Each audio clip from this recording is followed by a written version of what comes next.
الحمد لله والصلاة والسلام على رسول الله وبعد فأعوذ بالله من الشيطان الرجيم بسم اللہ الرحمن الرحیم۔ اس سے پہلے جو ہم تفسیر پڑھ رہے تھے وہ عربی کی تفسیر میں سے ہم پڑھ رہے تھے، اور وہ علامہ الشوکانی کی تفسیر کا اختصار تھا، جو اسلامی یونیورسٹی مدینہ منورہ کہ ایک استاد نے اس کا خلاصہ تلخیص کی تھی۔ تو اب ہم ایک تفسیر جو ہے پڑھیں گے انشاءاللہ، تفسیر القرآن الکریم۔ یہ ہمارے ایک جید عالم ہیں، استاد ہیں حافظ عبدالسلام پٹوی صاحب، جو مرید کے میں استاد تھے اور تفسیر پڑھاتے تھے۔ ان کی یہ تفسیر ہے جو انہوں نے احادیث صحیحہ کی روشنی میں اور آثار صحابہ کی روشنی میں اور منہج سلف کی روشنی میں یہ تفسیر انہوں نے لکھی، اور بہت عمدہ تفسیر ہے۔ انشاءاللہ ہم یہ تفسیر پڑھیں گے اور اس سے مستفید ہوں گے۔ تو قرآن جو ہے وہ ہمیشہ اس کا یہ نہیں کہ ہم نے ایک مرتبہ پڑھ لیا تو باقی کتابوں کی طرح اس کو رکھ دیا جائے، تو یہ قرآن ہے بار بار پڑھا جانے والا۔ اور اس میں بھی حکمت آپ یہ دیکھیں کہ قرآن پڑھنے سے پہلے اللہ سبحانہ وتعالی نے ہمیں حکم دیا ہے فَإِذَا قَرَأْتَ الْقُرْآنَ فَاسْتَعِذْ بِاللَّهِ مِنَ الشَّيْطَانِ الرَّجِيمِ۔ اور قرآن کا اختتام بھی ہوا تو وہ اللہ کی پناہ سے، اور اس کا آغاز بھی ہوگا تو اللہ کی پناہ سے، اعوذ باللہ سے۔ تو آج ہم انشاءاللہ سورہ الفاتحہ پڑھیں گے۔ اعوذ باللہ من الشیطان الرجیم، بسم اللہ الرحمن الرحیم۔ الحمد للہ رب العالمین، الرحمن الرحیم، مالک یوم الدین، ایاک نعبد و ایاک نستعین، اہدنا الصراط المستقیم، صراط الذین انعمت علیہم غیر المغضوب علیہم ولا الضالین،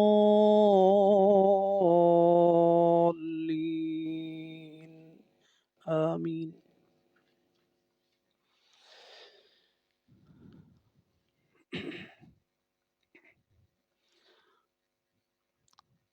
تو قرآن کھولنا، اس سے پہلے اللہ سبحانہ وتعالی کی پناہ میں آنا۔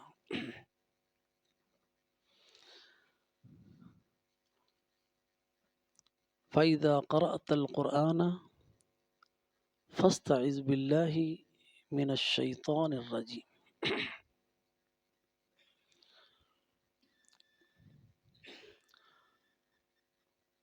تو پناہ جو ہے یہ انسان اس وقت طلب کرتا ہے جب اس کو ڈر ہو، خوف ہو، دشمن کا خوف ہے۔ تو انسان اگر فوجی حملہ آور ہیں تو مورچوں میں پناہ لیتا ہے، لیکن اگر کوئی حملہ آور ایسا دشمن ہے جس سے یہ مورچے نہیں بچا سکتے، جس سے کوئی رشتہ دار نہیں بچا سکتے، جس سے کوئی دوست احباب نہیں بچا سکتے، تو پھر ایسی صورت میں پناہ لینی ہے تو اللہ سبحانہ وتعالی کی۔ اس لیے قرآن کھولتے وقت اللہ کی پناہ لینی ہے کہ وہ دشمن ایسا ہے جو قرآن کی سمجھ میں آپ حائل ہے، تو اس لیے اس قرآن کھولنے سے پہلے اللہ کی پناہ میں آنا ہے۔ فاستعذ باللہ من الشیطان الرجیم۔ اور اس استعاذہ کے ارکان ہیں 3۔ ایک یہ کہ ایک وہ جو پناہ مانگ رہا ہے اس کو مستعیذ کہتے ہیں، اور جس سے پناہ مانگی جا رہی ہے مستعاذ منہ وہ شیطان ہے، اعوذ باللہ من الشیطان الرجیم، اور جس کی پناہ لی جا رہی ہے مستعاذ بھی وہ اللہ سبحانہ و تعالی ہے۔ تو اعوذ باللہ میں یہ تینوں ارکان سورہ فلق میں، سورہ ناس میں یہ سارے ارکان موجود ہیں۔ اعوذ باللہ السمیع العلیم من الشیطان الرجیم، بسم اللہ الرحمن الرحیم۔ اب امام شافعی رحمہ اللہ بسم اللہ کو سورہ فاتحہ کی ایک آیت قرار دیتے ہیں۔ اسی طرح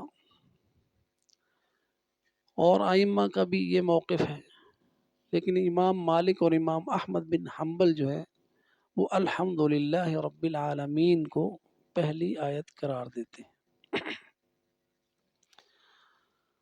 تو بسم اللہ، اس سے پہلے کہ ہم بسم اللہ کی بات کریں تو وہ مواقع جہاں جہاں پہ ہمیں اللہ کی پناہ لینی ہے وہ کون کون سے ہیں؟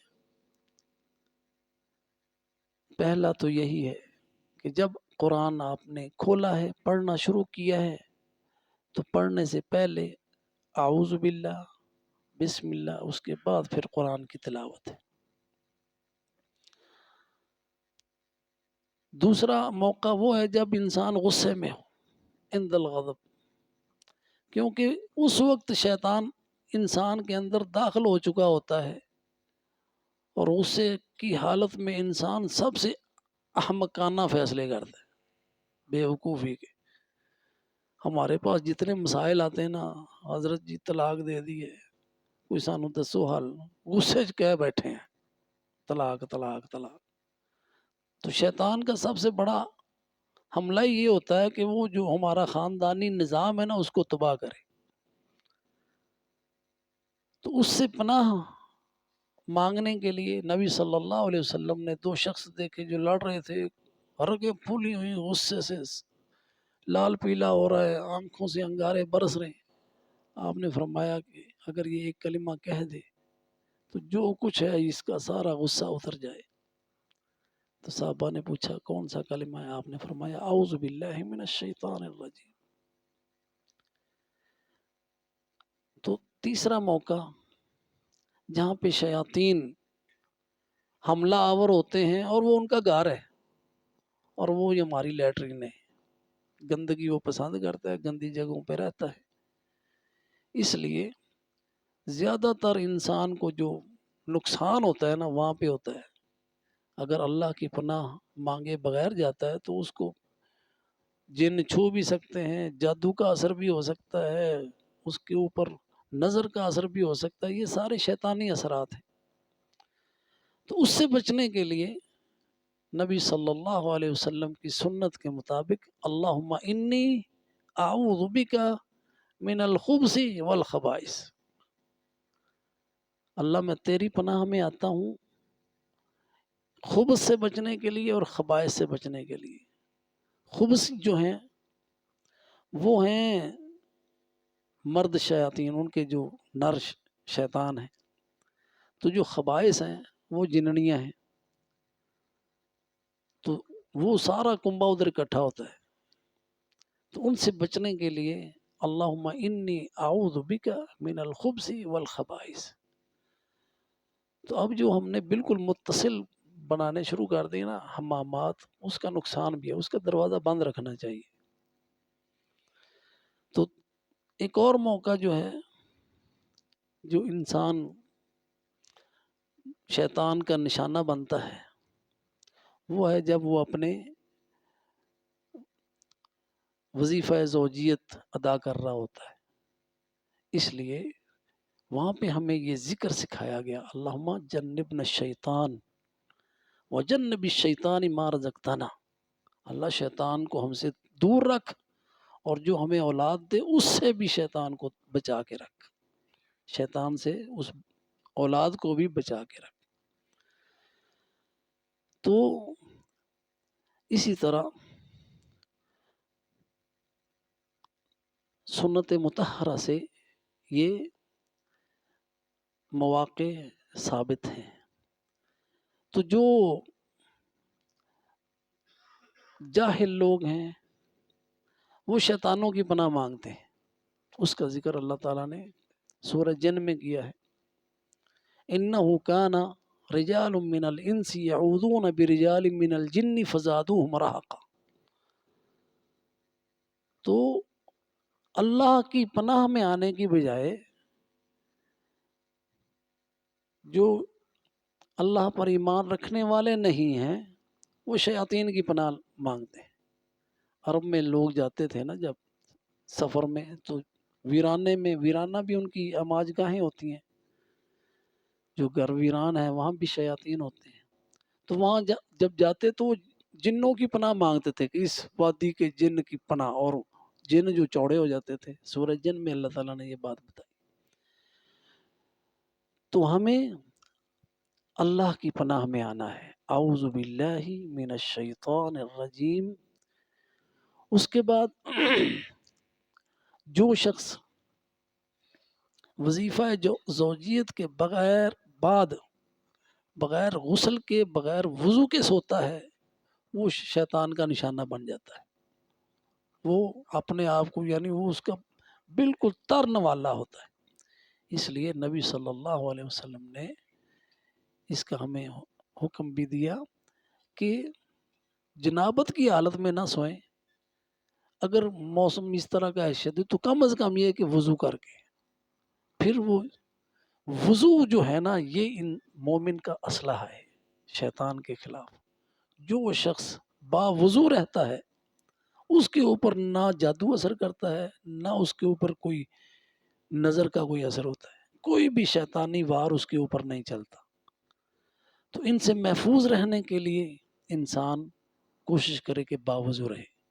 تو ہم جاتے ہیں غسل خانے میں قضائے حاجت کے لیے، ہاتھ دھوتے ہیں، اس کے بجائے اس کے صرف ہم ہاتھ دھوئیں، ہمیں پورا مکمل وضو کرنا چاہیے تاکہ ہم اپنے اس دشمن سے محفوظ رہیں۔ اسی طرح کوئی بھی عبادت ہے اس سے پہلے اللہ کی پناہ مانگنی ہے۔ ہم نماز میں سورہ فاتحہ سے پہلے اعوذ باللہ پڑھتے ہیں، دعائے استفتاح کے بعد، اس کے بعد اعوذ باللہ من الشیطان الرجیم بسم اللہ الرحمن الرحیم، پھر سورہ فاتحہ پڑھتے ہیں۔ تو نماز میں بھی جو وسوسے شیطان کے آتے ہیں اور خیالات آتے ہیں، اس کا بھی وجہ جو ہے نا وہ وضو کا ناقص ہونا ہوتا ہے۔ اس لیے وضو پہ مکمل توجہ دیں تاکہ اس کے شر سے محفوظ رہا جا سکے۔ اس کے بعد بسم اللہ الرحمن الرحیم، بسم اللہ، اللہ کے نام سے، الرحمن الرحیم، جو بے حد رحم والا نہایت مہربان ہے۔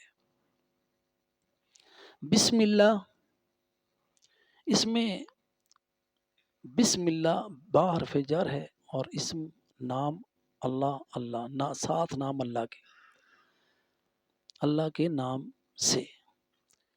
اب اس میں فعل جو ہے نا وہ محذوف ہے، یا وہ پہلے ہے فعل ابدؤ بسم اللہ الرحمن الرحیم، یا وہ بعد میں ہے بسم اللہ ابدؤ، بسم اللہ سے شروع کرتا ہوں۔ تو لیکن اس کو محذوف رکھنے میں حکمت کیا ہے؟ قرآن میں کوئی بھی چیز بلا مقصد نہیں ہے۔ کیوں محذوف کیا اس کو؟ اس لیے کہ افعال تو بے شمار ہیں، اس لیے ہر کام سے پہلے بسم اللہ ہے، تسمیہ اس کو کہتے ہیں، صرف بسم اللہ کو تسمیہ کہتے ہیں۔ بسم اللہ یعنی کھانے لگے ہیں تو بسم اللہ، پینے لگے ہیں تو بسم اللہ، معنی کیا ہوا؟ اللہ کے نام سے کھا رہا ہوں، پی رہا ہوں، بسم اللہ ہی، اللہ کے نام سے پی رہا ہوں۔ پڑھ رہا ہوں اللہ کے نام سے پڑھ رہا ہوں، تو وہ فعل بے شمار ہیں. ہر کام، سواری پہ بیٹھ رہا ہوں بسم اللہ ارکب، اللہ کے نام سے سوار ہو رہا ہوں. تو جب اللہ کا نام آ جاتا ہے نا تو انسان کی حفاظت بھی ہوتی ہے اور اس میں برکت بھی ہوتی ہے. بسم اللہ ہے پڑھا تو اس کھانے میں برکت ہے کہ اللہ کے نام سے کھا رہے ہیں، اللہ کے نام سے پی رہے ہیں. اس لیے نبی صلی اللہ علیہ وسلم کی سنت ہے کہ بسم اللہ پڑھ کے کھائیں. ایک مرتبہ آپ صلی اللہ علیہ وسلم تشریف فرما تھے، کھانا پڑا تھا تو ایک بچہ آیا، اس نے ہاتھ بڑھا دیا کھانے کی طرف بغیر بسم اللہ پڑھے. نبی صلی اللہ علیہ وسلم نے اس کا ہاتھ پکڑ لیا، ہاں جی، اور پھر اسے تربیت دی کہ کھانا جو ہے دائیں ہاتھ سے کھاتے ہیں، بسم اللہ پڑھ کے کھاتے ہیں. اور آپ نے فرمایا کہ یہ اس کے ساتھ شیطان تھا، تو جب انسان بسم اللہ نہیں پڑھتا نا تو شیطان جو ہے وہ کھانے میں شریک ہوتا ہے، کھانے کی برکت نہیں رہتی، وہ بیماریوں کا باعث بنتا ہے. وہ برکت جب نہ رہے تو جتنی بھی بیماریاں ہیں اس کا وہ سبب وہ کھانا بن جاتا ہے جو ہم کھا رہے ہیں بسم اللہ پڑھے بغیر. اور اگر بسم اللہ پڑھ کے کھائیں تو زہر بھی اثر نہیں کرتا، اس کا نقصان بھی نہیں ہوتا. اور یہ تاریخ میں اتنے کتنے واقعات ہیں. بسم اللہ الذی لا یضر مع اسمہ شیء فی الارض ولا فی السماء، اللہ کے نام سے کھا رہا ہوں جس کے نام سے کوئی چیز نقصان دیتی نہیں، چاہے وہ زمینوں میں ہے چاہے آسمانوں میں. اتنی برکت ہے اللہ کے نام میں. تو ایک مبالغہ ہوا عیسائیوں کے ساتھ، یہ یوٹیوب پہ کہیں پڑھا ہے، دیکھا میں نے. تو وہ ایک مسلمان کو کہنے لگے کہ تمہارا اگر دین سچا ہے تو تم یہ زہر پیو. اس نے بسم اللہ پڑھی اور پی گیا، اور وہ ایسا زہر تھا جس کو پی کر وہ خودکشی کرتے ہیں یورپ والے. اور اللہ کے فضل سے وہ محفوظ رہا. اللہ پر توکل جب انسان کرتا ہے تو اللہ حفاظت فرماتا ہے. بسم اللہ، بسم اللہ الرحمن الرحیم. تو بسم اللہ اللہ کے نام سے شروع کر رہے ہیں. بسم اللہ، اب تلاوت اگر کر رہے ہیں تو اس کا معنی یہ ہو رہا ہے کہ بسم اللہ ہی اقرأ، کہ میں اللہ کے نام سے قرآن پڑھ رہا ہوں، اللہ کے نام سے قرآن کی تلاوت شروع کر رہا ہوں. بسم اللہ. الرحمن اللہ کی صفت ہے، بے حد رحم فرمانے والا. الرحمن بے حد رحم فرمانے والا، اور رحیم نہایت مہربان. یہ ترجمہ عام طور پہ یہی کیا جاتا ہے. اب دونوں میں فرق ہے، دونوں میں فرق ہے. فرق کیا ہے؟ رحمان اللہ تعالیٰ کی رحمت ہے پورے عالم پہ چھائی ہوئی رحمت، اور رحیم وہ ہے جو آپ تک پہنچ، اللہ کی وہ رحمت جو حصہ آپ تک پہنچ رہا ہے، جو آپ کو موصول ہو رہا ہے اللہ کی رحمت سے. بسم اللہ الرحمن الرحیم کا یہ معنی ہے. تو اللہ کی رحمت جب انسان کو مل رہی ہے، وہ وصول کر رہا ہے، تو اس کے ساتھ ہی اللہ کی رحمت کے ساتھ علم آتا ہے اللہ تعالیٰ کا. اس لیے قرآن علم ہے نا، اس سے پہلے بسم اللہ الرحمن الرحیم. اور نبی صلی اللہ علیہ وسلم نے فرمایا کہ جب کسی مجلس میں، کسی گھر میں قرآن پڑھا جاتا ہے، وَمَجْتَمَعَ قَوْمٌ فِي بَيْتٍ مِّن بُيُوتِ اللَّهِ يَتْلُونَ كِتَابَ اللَّهِ وَيَتَدَارَسُونَهُ فِيمَا بَيْنَهُمْ إِلَّا نَزَلَتْ عَلَيْهِمُ السَّكِينَةُ وَغَشِيَتْهُمُ الرَّحْمَةُ وَحَفَّتْهُمُ الْمَلَائِكَةُ وَذَكَرَهُمُ اللَّهُ فِي مَنْ عِندَهُ. یہ نبی صلی اللہ علیہ وسلم کی بشارت ہے قرآن پڑھنے، سیکھنے، سکھانے والوں کے لیے. ان پر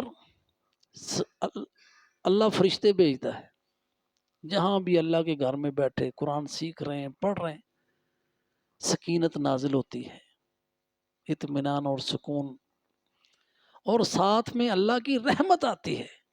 تو جب اللہ کی رحمت ملتی ہے انسان کو تو علم ملتا ہے، قرآن علم ہے. اس لیے علم کے دروازے کھل جاتے ہیں بسم اللہ الرحمن الرحیم پڑھنے سے. بسم اللہ الرحمن الرحیم. اور اس کی قرآن میں دیکھیں تو اللہ سبحانہ و تعالیٰ نے اپنی رحمت کو اور علم کو ایک ساتھ بیان کیا ہے. قرآن علم حاصل کرنا چاہ رہے ہیں نا آپ، تو جب تک اللہ کی رحمت نہ ہوگی آپ علم نہیں حاصل کر سکتے. علم ہے ہی قرآن، علم ہے ہی محمد الرسول اللہ صلی اللہ علیہ وسلم کے فرامین. اس کے سوا کوئی علم نہیں ہے. وہ سارے کے سارے جو ہے نا وہ فنون ہیں، فن ہیں، علم نہیں ہے. علم جو ہے وہ وحی الہی کے ذریعے سے اللہ سبحانہ و تعالیٰ نے جو اتارا ہے وہ علم ہے. اور وہ وحیین ہے. ایک وہ وحی ہے جو قرآن کی صورت میں ہے، ایک وہ وحی ہے جو نبی صلی اللہ علیہ وسلم کے فرمان کی صورت میں ہو. تو اور یہ علم انسان کو اللہ کی رحمت کے بغیر نہیں ملتا. تو قرآن میں آپ دیکھیں کہاں فوجد عبدا من عبادنا آتیناہ رحمتا من عندنا وعلما. حضرت موسیٰ کا ذکر آیا نا جب، تو ان کو بھیجا تو پھر انہوں نے اس بندے کو پایا جس کو ہم نے آتیناہ رحمتا من عندنا، جس کو ہم نے رحمت دی ہوئی تھی، جس نے رحمت وصول کی ہوئی تھی. اور رحمت کے ساتھ کیا ہے؟ رحمتن من عندنا وعلما وعلمناہ من لدنا علما. رحمتا من عندنا وعلمناہ من لدنا علما. رحمت کے ساتھ علم ملتا ہے. اور اسی طرح جو فرشتے حملۃ العرش ہے نا، الذین یحملون العرش ومن حولہ یسبحون بحمد ربہم ربنا وسعت کل شیء رحمتا وعلما. رحمت آئی تو علم آیا. جو فرشتے ہیں حملۃ العرش، اللہ کے مقرب فرشتے ہیں جنہوں نے عرش الہی کو اٹھا رکھا ہے، اور وہ 4 ہیں، قیامت کے دن 8 ہوں گے. وہ دعائیں بھی کرتے ہیں اور اللہ سبحانہ و تعالیٰ سے کہتے ہیں وسعت کل شیء رحمہ. تو ہر چیز اللہ تیری رحمت ہر چیز پر وسیع ہے. وعلما، رحمت کے ساتھ کیا ہے؟ وعلما. تو جب تک اللہ کی رحمت نہ ہو انسان کو علم حاصل کرنے کی توفیق نہیں ملتی. اس لیے جن پر اللہ کی رحمت نہیں ہے نا ان کے دل بند ہوتے ہیں، قرآن نہیں سن سکتے. ایک تو شیاطین جو ہیں وہ بھی بھاگتے ہیں قرآن سے نا، شیاطین الجن بھی بھاگتے ہیں اور شیاطین الانس بھی بھاگتے ہیں، وہ بھی قرآن نہیں سن سکتے. اللہ سبحانہ و تعالیٰ نے فرمایا انا جعلنا علی قلوبہم اکنۃ ان یفقہوہ وفی آذانہم وقرا وان تدعوہم الی الہدی فلن یہتدوا اذا ابدا.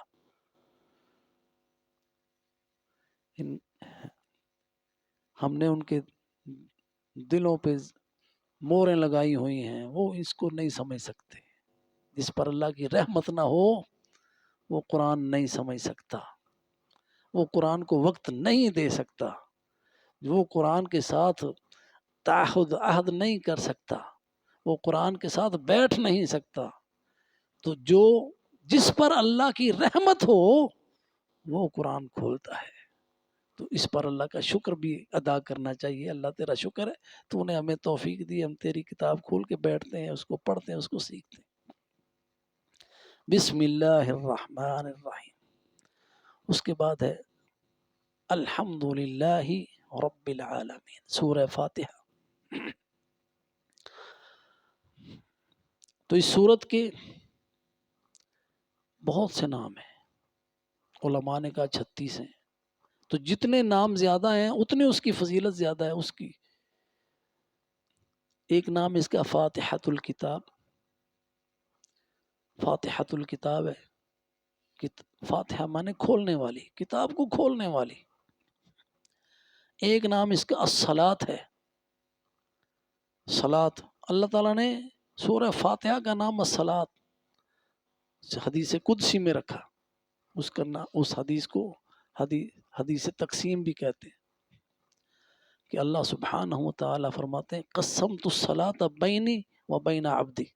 میں نے نماز کو اپنے اور اپنے بندے کے درمیان تقسیم کر لیا ہے، تو اس کا نام الصلاۃ بھی ہے، کہ جب بھی بندہ کہتا ہے الحمدللہ رب العالمین، تو اللہ سبحانہ و تعالی فرماتے ہیں حمدنی عبدی۔ جب بندہ کہتا ہے الرحمن الرحیم، تو اللہ سبحانہ و تعالی فرماتے ہیں اثنا علی عبدی۔ جب بندہ کہتا ہے مالک یوم الدین، اللہ سبحانہ و تعالی فرماتے ہیں مجدنی عبدی۔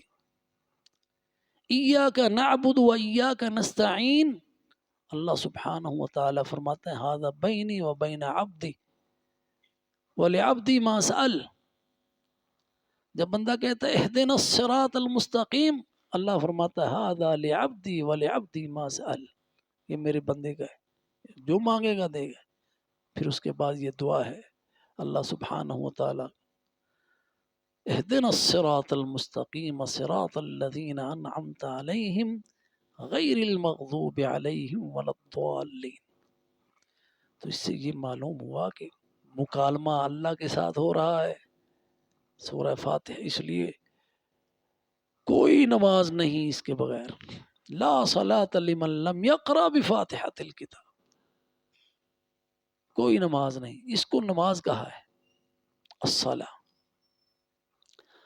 تو اس کا نام سورۃ الحمد بھی ہے، کیونکہ اس میں اللہ تعالیٰ کی تعریف ہے، الحمد سے شروع ہو رہی ہے، اور اس کا نام السبع المثانی، اللہ سبحانہ و تعالیٰ نے قرآن میں اس کا نام رکھا ہے وَلَقَدْ آتَيْنَاكَ سَبْعًا مِّنَ الْمَثَانِي وَالْقُرْآنِ الْعَظِيمِ۔ قرآن کی وہ واحد صورت ہے جس کا اللہ تعالیٰ نے اپنے رسول کو احسان جتلایا ہے کہ ہم نے آپ کو سبع مثانی دی ہے اور قرآن دیا ہے۔ ایک صورت ہے وہ سورۃ الفاتحہ، اس سے اس کی عظمت کا اندازہ لگائیں۔ اور اس کو ام القرآن بھی کہا، اس کا ایک نام ام القرآن، قرآن کی ماں یعنی اصل، ام الکتاب بھی اس کا نام۔ تو جو کثرت ہوتی ہے نا اسماء کی، وہ اس بات کی دلیل ہوتی ہے اس کی عظمت کی۔ اللہ کے نام ہے نا، اللہ کی عظمت پر دلیل ہے، اسی طرح سورہ فاتحہ کے نام ہے اس کی عظمت اور اس کی شان پر دلائل ہے۔ تو سورہ فاتحہ کے بہت سارے فضائل ہیں، یہ انشاءاللہ ہم کل پڑھیں گے۔ وآخر دعوانا ان الحمد للہ رب العالمین۔